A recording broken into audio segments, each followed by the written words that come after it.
Fait que là, je suis revenue vers lui. Puis là, j'ai resté à côté de lui. Puis je dis, bon, on va mourir ensemble. Tu sais, je pouvais pas croire qu'on était pris dans une situation comme ça. C'est fou comment ça change vite en montagne, à une tempête, puis une situation qui se dégrade. Salut la famille et bienvenue au deuxième épisode d'Inspirons-nous les uns les autres en collaboration avec Summit View 360. L'objectif de ces capsules vidéo est de t'inspirer toi qui es derrière ton écran. Mais pas seulement de t'inspirer, mais également de te donner des outils concrets pour que tu puisses passer à l'action. Parce que c'est dans l'action que le bonheur se trouve. L'invité d'aujourd'hui est une personne que j'admire énormément, autant humainement parlant que par ses accomplissements extraordinaires. C'est la première femme à avoir atteint le toit du Canada, le mont Logan, en solo et en solitaire. La première Canadienne à avoir gravi la 5e plus haute montagne du monde. Alors joignez-vous à moi pour accueillir la femme qui murmurait aux montagnes. La femme dont la vie est d'autant plus inspirante parce que la vie n'a pas été facile avec elle et qu'elle a subi de la violence physique et morale. J'ai l'honneur d'accueillir aujourd'hui la seule et l'unique Monique Richard. On en a beaucoup parlé de ton expédition au Mont Logan, de tes débuts, connaître un petit peu ton parcours. Mais j'aimerais qu'on parle d'un événement majeur dans ta vie. Il y a eu un drame que tu as vécu au Mont Rainier, tu en as parlé tout à l'heure. J'aimerais ça que tu nous amènes avec toi dans cette expérience, puis la manière que tu as pu gérer cet épisode-là. Oui, oui, un événement majeur. C'est encore très douloureux. Ça s'est passé en 2016. Mon ami Arvid, un Norvégien que j'ai rencontré en 2012 à l'Everest, qui est devenu mon grand partenaire de montagne, mais mon grand ami aussi. Puis on a partagé tellement de choses ensemble. On a fait quand même des grosses montagnes. On a fait Makalu, on a fait l'Everest Nord, l'Everest Sud. Fait que, disons on avait fait quand même beaucoup de montagnes importantes. Puis, pendant le congé de Pâques, on avait décidé d'aller faire le Mont Rainier, près de Seattle, aux États-Unis, qui était censé de prendre 3 jours. À côté de l'Everest, qui prend 2 mois. Donc, c'était une petite expédition. Fait que, on est parti pendant le congé de Pâques faire le Mont Rainier. Pendant le jour, ça s'est quand même bien passé. On a atteint le sommet. Puis, mais ça a été quand même assez long, la descente, parce que la neige est devenue de la colle au crampon. Fait qu'on a dû doubler de prudence pour redescendre. Mon ami, lui, était quand même sur le décalage horaire, fatigué. C'était moins entraîné aussi. Il était moins en forme que d'habitude. Puis, la descente, ça a été très long. Puis, tantôt, je parlais d'une situation qui se dégrade.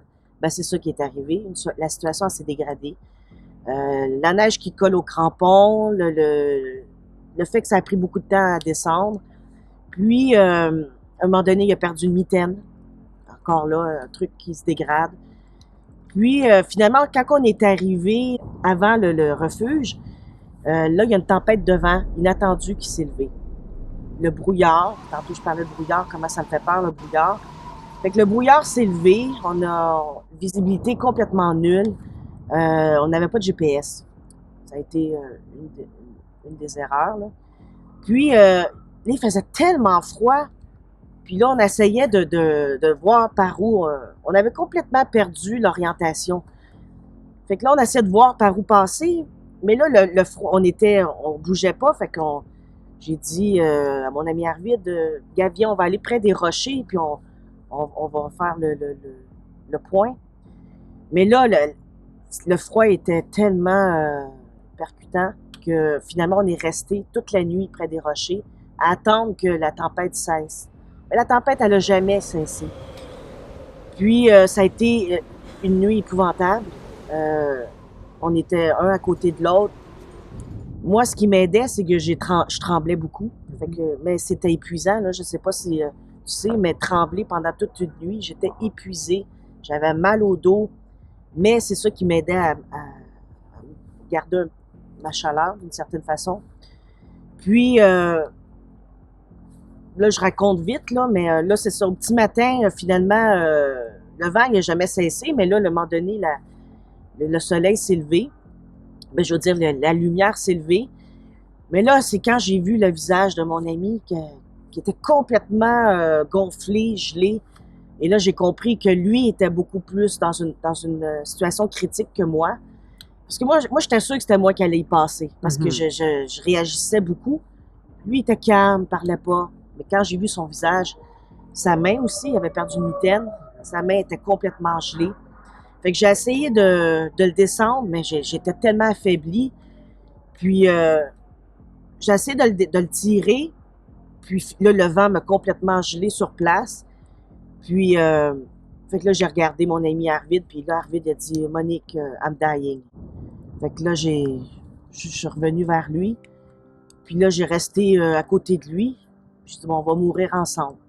Tu sais, je pouvais pas croire qu'on était pris dans une situation comme ça. C'est fou comment ça change vite en montagne, à une tempête, puis une situation qui se dégrade.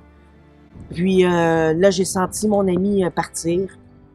Puis là, j'ai eu une frayeur, une grosse frayeur. Fait que je me suis levée, je suis partie à courir sans réfléchir. C'était la frayeur qui m'a fait réagir ainsi. Fait que je suis partie à courir sans regarder en arrière. Puis là, je suis tombée. J'ai glissé.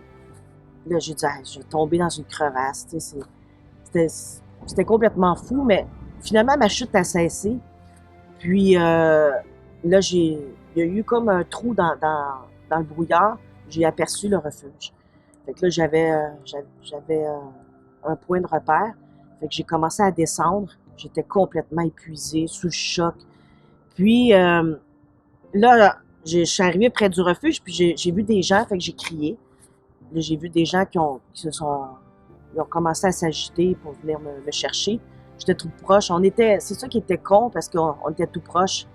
Mais avec le brouillard, on voyait rien. Puis là, j'ai senti des bras me soulever. Ils m'ont emmené dans le refuge. J'étais en hypothermie. Là, j'ai dit que mon ami était mort.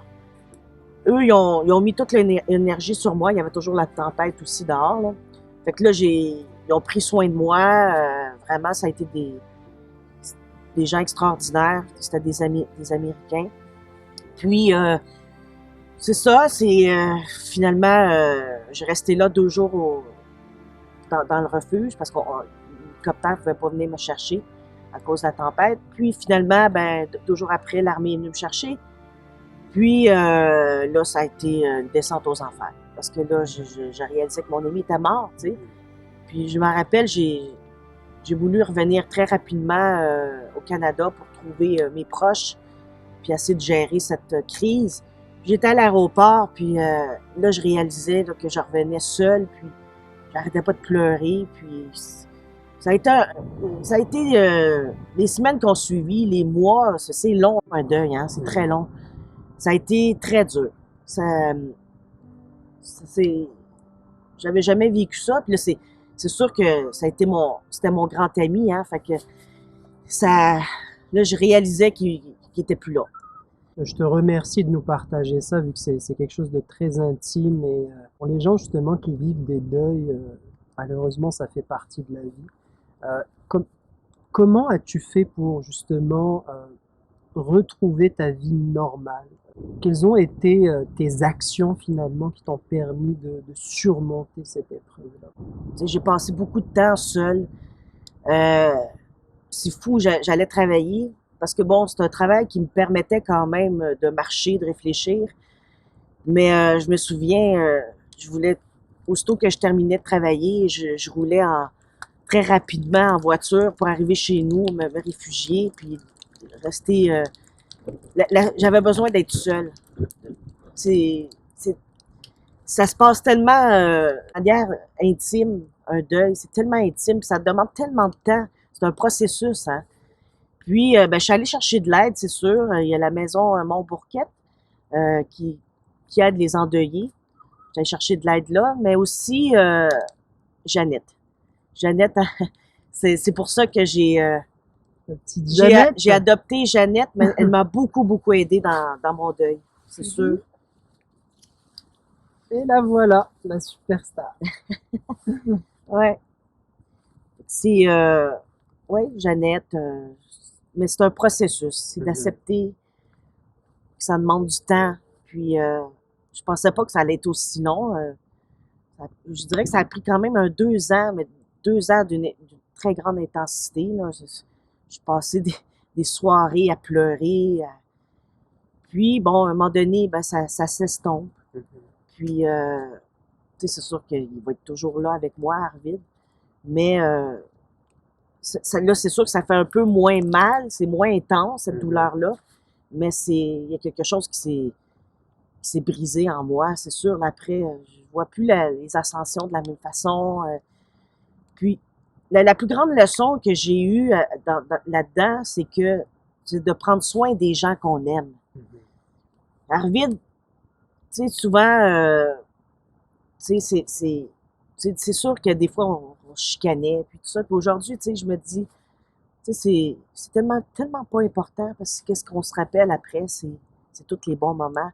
Puis, tu sais, qu'est-ce qui est bien dans cette tragédie, c'est que on a eu le temps de se parler. Cette nuit-là, on a eu le temps de se dire qu'on s'aimait. Puis, tu sais, de réaliser toute l'importance de cette amitié-là. Puis, on savait qu'on vivait quelque chose de tragique au Mont-Rainier, mais on dirait d'avoir vécu ça, c'était comme en même temps un privilège de pouvoir se dire qu'on s'aime, puis parce que bon, il est pas mort comme ça. Fait que, tu sais, il y a eu quand même du temps. Fait que malgré cette tragédie-là, il y avait une beauté là-dedans. Puis je remercie, tu sais, la vie de m'avoir permis de vivre cette mort-là de cette façon. Parce que ça aurait été vraiment bête. Mettons, il meurt dans une chute ou une avalanche. Mais là, il y avait une poésie dans ce drame ça m'a appris tellement. C'est de prendre soin des gens qu'on aime. Vraiment. Parce que quand ils sont plus là, après, il est trop tard. Là. Comment est-ce que tu vois la mort présentement après avoir vécu cette expérience aussi tragique? Bien, j'en suis beaucoup plus consciente maintenant, c'est sûr. On n'est pas immortel, hein. C'est ça que j'ai réalisé. Puis surtout les gens, moi, ça va, tu sais. Si je meurs, je serai pas là pour avoir de la peine, là. Mais c'est plutôt les gens qui m'entourent. Puis par la suite, les ascensions que j'ai fait avec des gens, c'est fou, là, parce que j'ai un choc post-traumatique dû à ça. Puis je suis retournée à Régnier. Je suis allée avec un de mes amis, puis j'ai quasiment revécu un peu la même situation. C'est-à-dire, on était pris dans un brouillard. L'ami qui m'accompagnait était fatigué. Puis là, j'ai commencé à paniquer. Puis là, je lui ai dit, là, il faut qu'on s'en sorte. Puis, tu sais, gars, tu sais, je t'adore. Puis, on dirait que je me retrouvais dans la même situation comme à Régnier. Puis, j'ai comme paniqué. Puis là, finalement, j'ai dit, gars, respire. C'est pas la même situation. Tout est en contrôle. Mais je suis retournée à Régnier, en fait, pour aller porter une plaque. Ça aussi, ça m'a aidé énormément dans mon deuil. D'aller porter une plaque pour mon ami Arvid, près de l'endroit où ça s'est passé. Fait que ça comme un peu comme, comment dire, ça faisait partie du processus de deuil pour moi, d'y rendre hommage aussi de cette façon. Puis, ouais, c'est ça. Maintenant, c'est surtout en montagne où j'ai plus conscience que une situation peut facilement virer comme ça. Puis, j'essaie de prendre soin des gens autour de moi.